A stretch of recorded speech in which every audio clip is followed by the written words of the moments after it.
Right, I'm really hoping that I've got that in the right place.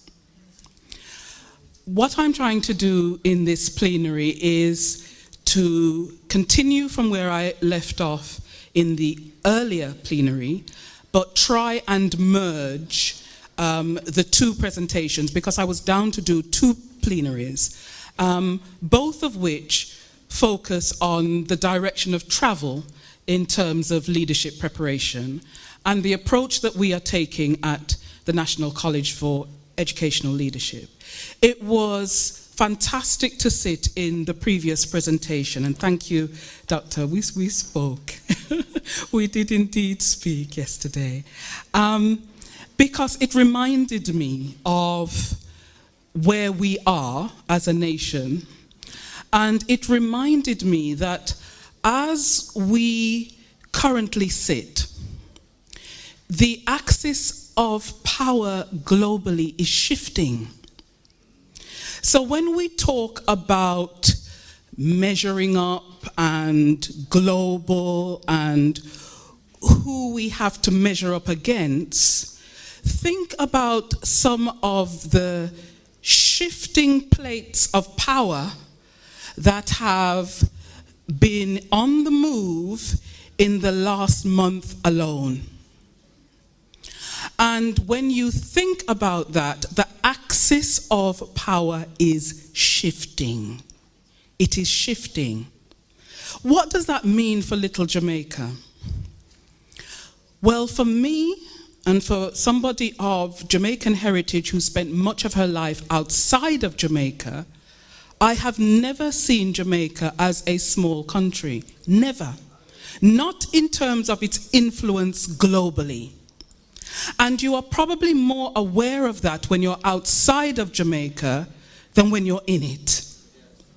Certainly at the University College London, where we were running our program, the other program leaders, you know, the programs that many of you will be on at the University College London, the MBAs, the different master's programs, were coming to us in Investing in Diversity, the program that I ran there, to say, we want that influence, that approach, that ideology in our programs. And it reminded me of a trip to South Africa where I was speaking about global leadership paradigms. And really the shift was, let us think of non-Western models of leadership that exist on this planet. And I was lucky enough to share a platform with Nkosinati Biko. And Nkosinati Biko is Steve Biko's son. And Nkosinati Biko, before I went up to speak, when I told him that I was of Jamaican heritage, said, do you understand that the movement against apartheid would not have been what it was, not just in terms of Jamaica as a country standing up against the apartheid regime, it went further than that. And he took me back as a South African leader in South Africa, talking about the influence of Marcus Garvey on the Pan-African movement across the continent of Africa. Why do I say this? When we are looking elsewhere for affirmation, when we are looking elsewhere to measure up to, people are looking to us.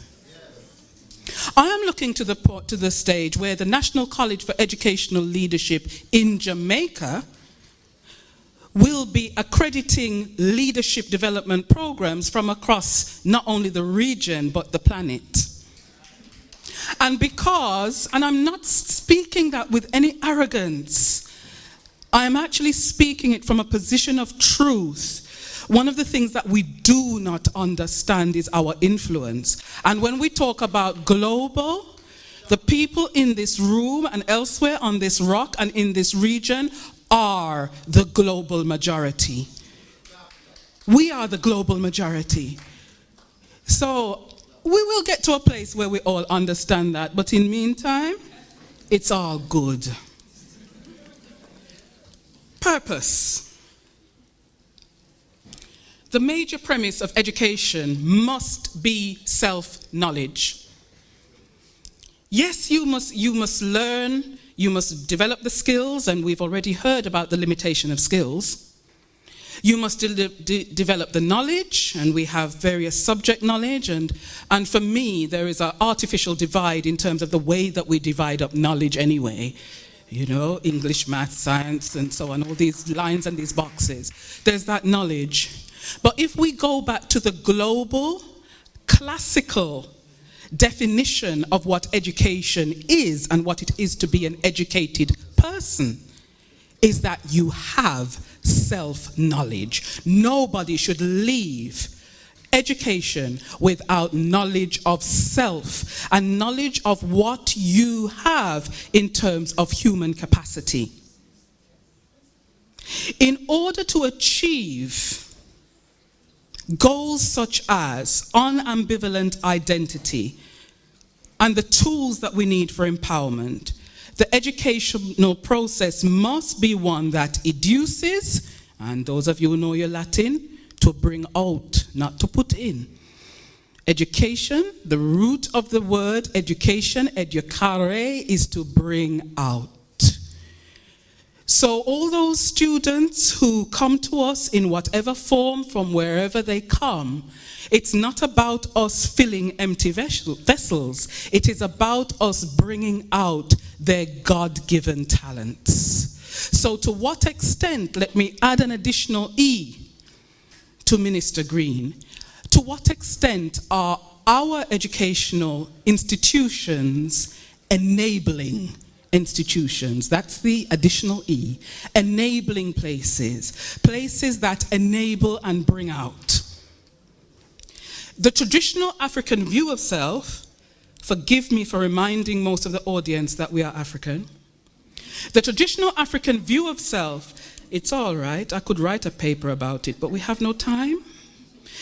The traditional African view is that the person is composed of a spiritual core, a soul, a physical body, a personal mind, the intellect, a social self, and a tribal ancestral self. The educational process should speak to all manner of what we are holistically as human beings. Oh Lord. The idea that the core of the self is the soul requires that education must address this spiritual and moral essence of what it is to be a human being.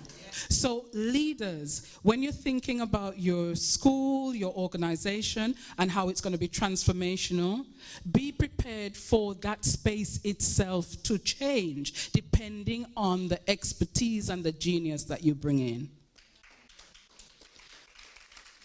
Leaders need all of these things: proportion and compassion. We need to assist in the reimagining of purpose. We need to challenge systemic inequity. We need to balance external events with internal values.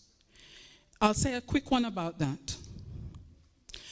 One of the reasons that so many of our young people do not matriculate from grade 11 is because so many of our leaders have not been able to balance the external events with their internal values. What do I mean by that?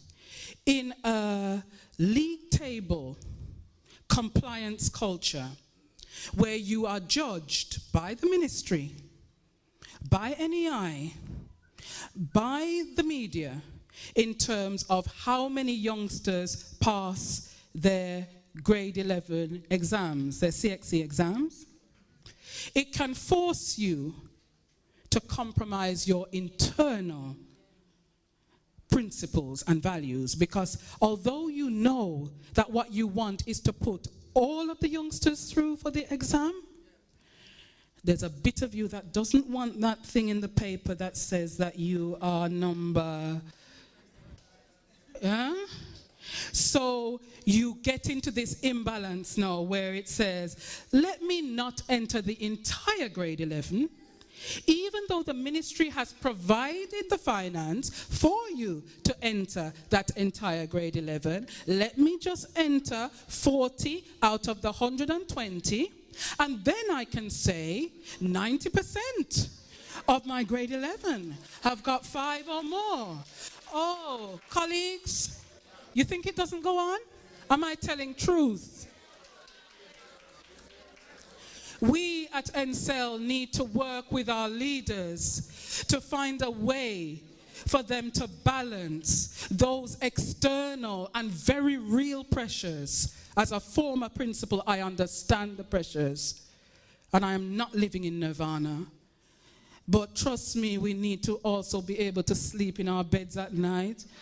And when we see those same children on the street that we rationed out of their education because we wanted our league table to look good, okay, there is a God.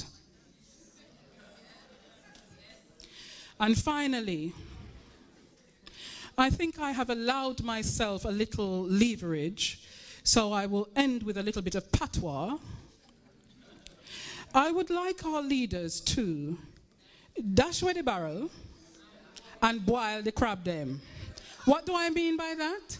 You know, the crab in the barrel mentality, which says that the universe is not abundant. I must crawl on top of you to get to the top. May I beg you, dash away the barrel and boil the crab them. They make real good soup. Thank you very much.